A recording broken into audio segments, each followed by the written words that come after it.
there, and Hartley just kind of falls and makes collision with that. Cunningham hit the floor hard, and she is being helped off the floor, heading back. Sophie Cunningham's season is over, but this was no accident. The replay shows a bizarre, unnatural play that looks less like a clumsy fall and more like a targeted takedown.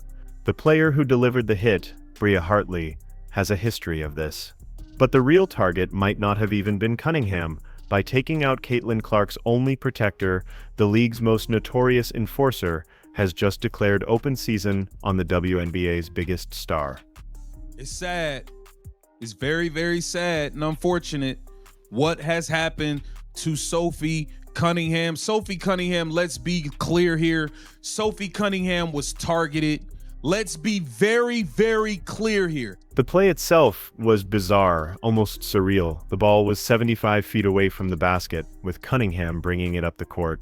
Out of nowhere, Bria Hartley, who was guarding another player, suddenly collapses backward, her body careening directly into Cunningham's planted leg. There was no trip, no stumble, no basketball reason for her to be there. It was a move so unnatural that it looked less like a fall and more like a targeted demolition. To the casual fan, it might have seemed like a clumsy mistake, but to anyone who's been watching closely, it looked like a message being sent, and the consequences were immediate and devastating. As Cunningham crumpled to the floor, clutching her knee, it wasn't just her season that ended. It was the moment the WNBA's dirty little secret was exposed for the world to see. But that wasn't the whole story, because the player who delivered the hit has a history. Perspective down low, and she can get a lot of people in foul trouble. Bria Hartley hasn't just been playing basketball, she's been building a reputation, and it's not for her jump shot. She's become known as one of the league's most notorious enforcers, with a rap sheet of questionable plays that would make the bad boys Pistons blush. Just weeks before the Cunningham incident, Hartley was caught on camera yanking Angel Reese out of the air by her hair, a move that has zero place in basketball and everything to do with intent to injure. Before that, footage showed her throwing player Becca Allen to the ground like a sack of potatoes, another play far outside the bounds of normal aggression. This isn't just hard-nosed defense, it's a clear and disturbing pattern. Hartley plays a brand of basketball that operates on the edge of the rules and frequently crosses over into pure recklessness. Each incident, viewed in isolation, might be dismissed as a mistake. But when you line them up, a sinister picture emerges, one of a player who consistently puts others in danger. And what happened next would prove that this pattern was about to claim its most important victim. Oh, my goodness. To understand why this injury is a catastrophe for the Indiana Fever, you have to understand who Sophie Cunningham really was to this team. She wasn't just another player filling a spot on the roster. She was the team's heart, its soul, and most importantly, its protector. In a league where rookie phenom Caitlyn Clark was being treated like a human pinball every single night, Cunningham was the only one who consistently fought back.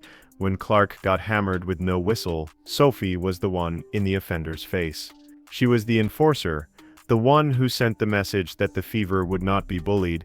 She embraced the role of the villain, if it meant protecting her star. She was the firewall standing between Clark and the league's most aggressive players. Now that firewall is gone. Her season-ending injury isn't just the loss of a key shooter and defender, it's the removal of the team's entire security system. Talk to Sophie Cunningham, she'll say, I'm trying to wrap her up, but I do think that's what she... With Cunningham sidelined, Caitlyn Clark is now completely exposed, and every other team in the WNBA knows it. The unspoken blueprint for defending Clark has been to be as physical as possible, to knock her down, to wear her out, and to dare the referees to call every foul. Cunningham was the counter to that strategy. Her presence alone made opponents think twice before taking a cheap shot. Now there is no one to make them think at all. You can bet that players like Bria Hartley and others with a similar reputation see this as a golden opportunity. The hunt is on, and Clark is the prey. The Indiana Fever just lost their only shield, and the rest of the season has become a terrifying tightrope walk, where every drive to the basket could be the one that puts their franchise player on the injured list, right next to her protector. Went to commercial. Sophie Cunningham hit the floor hard, and she is being helped off. So where are the referees in all this? Where is the league office? The answer, it seems, is nowhere to be found. The WNBA is currently dealing with a crisis of officiating that makes the whole league look like a clown show. Obvious fouls are ignored, while players get technicals for simply showing frustration. Sophie Cunningham herself was teed up earlier in that same game for complaining about a blatant foul that went uncalled. This is the environment the league has created, one where reckless players are emboldened because they know the refs won't stop them, and the commissioner, Kathy Engelbert, continues to praise the league's physicality as a sign of growth. It's a complete failure of leadership. They are selling toughness but delivering chaos, and by refusing to get control of their own game, they are pushing players toward a solution that could tear the sport apart.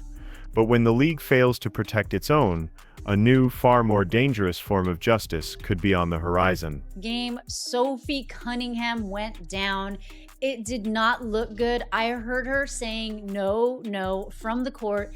It was heartbreaking. I am hoping, this is the hope, that it was more of like a bruised knee type thing. There aren't many updates as of yet, but she will be getting an MRI, so hopefully we'll hear something tomorrow. But judging by the way that the WNBA, expands on injuries, it's probably not going to be a lot, but my guess is that she's... We need to talk about the one word that sends shivers down the spine of every sports league lawsuits. While no official suit has been filed, the Bria Hartley incident has thrown open a Pandora's box of legal possibilities. For decades, what happens on the court has stayed on the court, but this play felt different. It was so far removed from a legitimate basketball move that it could be argued in a court of law as a workplace assault. If Sophie Cunningham decided to sue Bria Hartley for damages, lost salary, medical bills, future earnings, it could set a precedent that would change the WNBA forever. Suddenly, players would realize they don't have to rely on incompetent refs or a silent commissioner for protection. They could go straight to the legal system. Think about the chilling effect that would have. A player like Hartley would no longer worry about a 2-game suspension. She'd worry about financial ruin and a legal record. It would force everyone to reconsider where the line is drawn because the consequences would no longer be a fine but a court summons. The most baffling part of this entire saga is that the WNBA is acting like it's never seen this movie before, but the NBA wrote the script 30 years ago. In the late 80s and early 90s, the NBA was a brutal, physical league, dominated by teams like the Detroit Bad Boys Pistons, who made a living off of borderline assault. Stars like Michael Jordan were getting clotheslined and hip-checked out of the air. The league eventually realized that letting its most valuable assets get beaten up every night was terrible for business. They cracked down. They created the flagrant foul system, handed out harsh suspensions, and made it clear that player safety was the top priority. And what happened? The league's popularity exploded. Stars were protected, careers were lengthened, and the game flourished. The WNBA is now facing that same choice, yet they seem determined to learn the lesson the hard way, repeating history by letting their own bad boys run wild. As the league remains silent, the public is roaring. Social media has become a battleground, with longtime fans defending the physicality while a massive wave of new fans drawn in by Clark are horrified by what they're seeing. They didn't tune in to watch WWE on hardwood. Prominent sports analysts and media personalities are no longer holding back, openly questioning the league's competence and accusing them of fumbling the biggest opportunity in women's sports history. The narrative is shifting from the game is tough to the league is a circus. This public relations nightmare is damaging the WNBA's brand at the very moment it should be shining brightest. The perception is growing that the league is not a premier professional organization, but an amateur hour that can't even protect its own players. Let's be brutally honest about what's at stake here. Money. The Caitlyn Clark effect isn't just a storyline. It's an economic tsunami. Ticket sales have skyrocketed, with teams moving games to larger arenas to meet demand. TV ratings have shattered all previous records. Merchandise is flying off the shelves. For the first time, the WNBA is a major financial player, and the league is gambling it all away. By allowing its biggest star to be targeted and her protector to be taken out, the WNBA is playing Russian roulette with its golden goose. An injury to Clark wouldn't just be a tragedy for the Fever, it would be a financial catastrophe for the entire league. The momentum would die, the new fans would leave, and the media attention would vanish. Their inaction isn't just a failure to protect players, it's gross financial mismanagement on a historic scale. To truly understand what's happening, you have to look deeper into the unspoken culture of the locker room. In professional sports, there's often a harsh, unwritten code. where rookies and new stars are expected to pay their dues. They are tested, physically challenged, and forced to earn the respect of veterans. Many see the hyper-aggression directed at players like Caitlyn Clark not just as a strategy to win, but as a form of gatekeeping. Is it possible that some veteran players resent the unprecedented fame and fortune being showered on a newcomer who, in their eyes, hasn't earned it yet?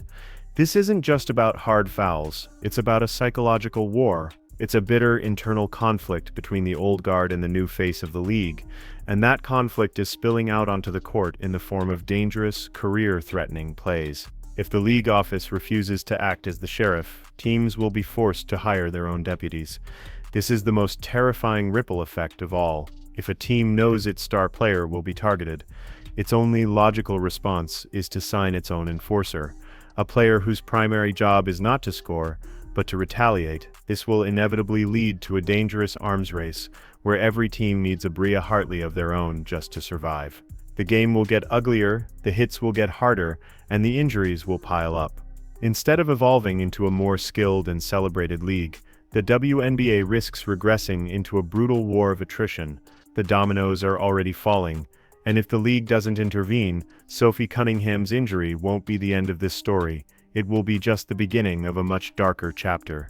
So here we are, with the WNBA at a dangerous crossroads. The league has more attention and more fans than ever before, largely thanks to a new generation of stars led by Caitlyn Clark. But instead of protecting that golden opportunity, they are letting the on-court product devolve into a reckless free-for-all. A star player's season is over because of a deeply suspicious play from an opponent with a history of them. The league's biggest attraction is now left without her protector, and the officiating is a complete joke. The Bria Hartley suspension and the public outcry are just symptoms of a much deeper disease. The real question is whether the WNBA has the courage to cure it. Are they willing to sacrifice their brightest stars at the altar of a false and dangerous idea of toughness, or will they finally realize that the future of their league depends on protecting the very players who are building it?